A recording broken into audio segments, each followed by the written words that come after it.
What's going on, guys and girls? It's GhostRobo and welcome to Direct Feed Nintendo Switch Splatoon 2 multiplayer gameplay. What a time to be alive as the Squid Kids are back and better than ever. It felt great to be hearing the sounds, seeing the sights, and playing one of the coolest multiplayer games ever. Now in sequel form and now on the Nintendo Switch. As you can see, it looks incredibly crisp and it plays incredibly well. The Pro Controller is how I played and I loved it. It sold me on the Pro Controller. I think that thing is a phenomenal controller and gonna really make a lot of people happy. Unfortunately, it is sold separately and doesn't come bundled with the system, but at least you know you're getting your money's worth in terms of a very good controller that has really great gyro. The motion controls worked really well.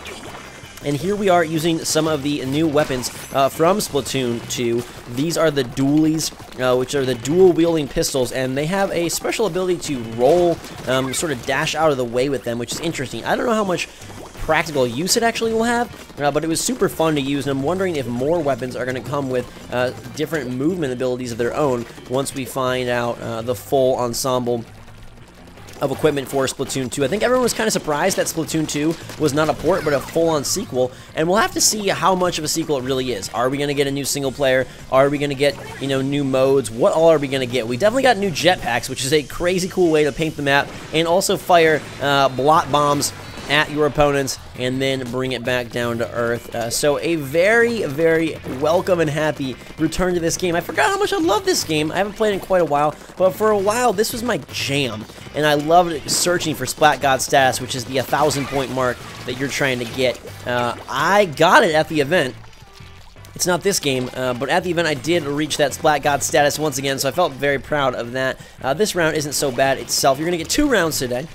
So a new weapon and then an old classic with a new twist. This is the only map they had available, but rest assured there'll be a lot of new maps when the final thing comes out. A lot of new weapons, a lot of new special weapons, a lot of new gear, and a lot of chance to explode Squid Kids all over. It's interesting because the Inklings are now in Mario Kart 8 Deluxe. I wonder if they'll be in the eventual Smash Brothers for Switch. They are gaining popularity, which is good because this is a franchise and an IP that needs to live on. Such a good creative idea, such a fun, bright, beautiful, brilliant game. And I just really hope that the sequel is actually a sequel in more than just name. You know, they could just add, you know, some new multiplayer stuff and call it 2 for the sake of calling it 2. But I hope that's not the case. I hope that it really is chock full of new stuff, including a new campaign. Because to me, that was one of the most surprising and coolest parts of Splatoon, was that campaign and the way that they utilized the ink spraying insanity to create cool and nifty puzzles for one player. So I hope we get more of that. I love the boss battles, especially the epic final showdown with the Octopi DJ boss. That was incredible. So we need more of that. And we need more time to reach 1,000. Not going to get it here, but we sure came close. It looks like we will end up in the 900 range, maybe, baby. Yes, indeed, but not quite quadruple digits, but we do get 900, and that's a fantastic. That was my first ever game of Splatoon 2, so I was pretty proud. They gave me a freaking Princess Zelda Wind Waker plushie for top score. I don't think it was this round, but a different round. But I was proud to put on a good show for the fans of Splatoon, playing with guys like Zach Scott Games, who is a Splatoon mastermind.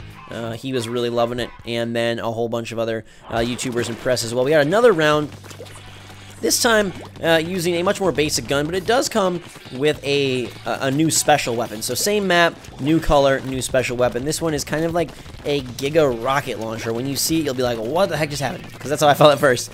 Here it comes. Okay, so you charge this thing up, and what's interesting is it cannot fire at will. It has to be locked on. So when we use it in a second here, I love this color scheme, by the way. Purple and teal, it's a really good one. New Orleans Hornets, Old Charlotte Hornets, and now I have this Giga rocket launcher. You don't want to pull it out when you're right up front with someone, because I didn't know that you could not use it at, like, you know, fire at will. It does need to lock on, and then it sort of shoots up in the sky and lands these missiles from above. It's a really cool weapon. You just got to make sure you got some space to use it appropriately. So Splatoon 2 is Splatoon 1, just new. And again, I don't know exactly how much new stuff there is, but nothing felt worse in any way. In fact, I think the Pro Controller is the coolest way to play. The gamepad and the motion controls there were always fun, and you could use the Wii U Pro Controller if you wanted, but this new Pro Controller with the gyro, like, it felt crispy, it felt great, very precise, very awesome. It took no time at all. I haven't played Splatoon in months, and it took me literally one little tutorial. There we go, firing off those rockets. one tutorial to get back in it, and then I was good to go. So it's nice to know that their controller really facilitates this game and eventually other shooters, their gyro stuff, their non-gyro stuff as well. The Pro Controller as a whole, I love. It's got this nice like see-throughness to it. It's just a very light opacity, but you can kind of see the inner workings of the controller, which is cool, and it's just a really... The build quality on it is brilliant, and it better be because it's an expensive controller, but I think it's like the best way, probably, for a core gamer to play Switch. So as we cruise through, my team is doing pretty good. We're going to launch these missiles. I think they're called Tenta-missiles, actually. And there's 1 minute left, and we are kicking butt against purple here and trying to reach that coveted 1,000. And unfortunately, the time I did it, it was not recorded, but I do have the Zelda plushie to prove it. Nonetheless, we are going to get a pretty good score here, and I hope you guys are pumped for more Splatoon action. It was a really cool community, both on my channel and just everywhere, for a game to have such a unique take on multiplayer. And, you know, I love Splatoon, I love Evolve, I love For Honor, I love these games that are trying to really, you know, flip multiplayer on its head and gives us new ways that aren't just traditional FPS team deathmatch modes and things we're accustomed to, and really bring us a brand new way to play. And while Splatoon is not brand new, I am very glad that it's back, and it will be a staple for the Switch once it releases later this summer. All in all, the Switch was really fun to use. A little bit worried about the launch lineup, but I love the controllers, and I love the fact that you can take Splatoon now on the go with you, and I hope there's a single-player campaign to keep you busy when you don't have Wi-Fi. So we will wait for that information, and we will wait for Switch. Until that time, I hope you guys enjoyed this video. If you did, give it a big thumbs up. Let me know what you think of Splatoon 2, and if you want videos of it when it launches. Until that time, everybody, thanks so much. I love you. Drink some of my chocolate. And as we grab the good guy victory, we will see you all later.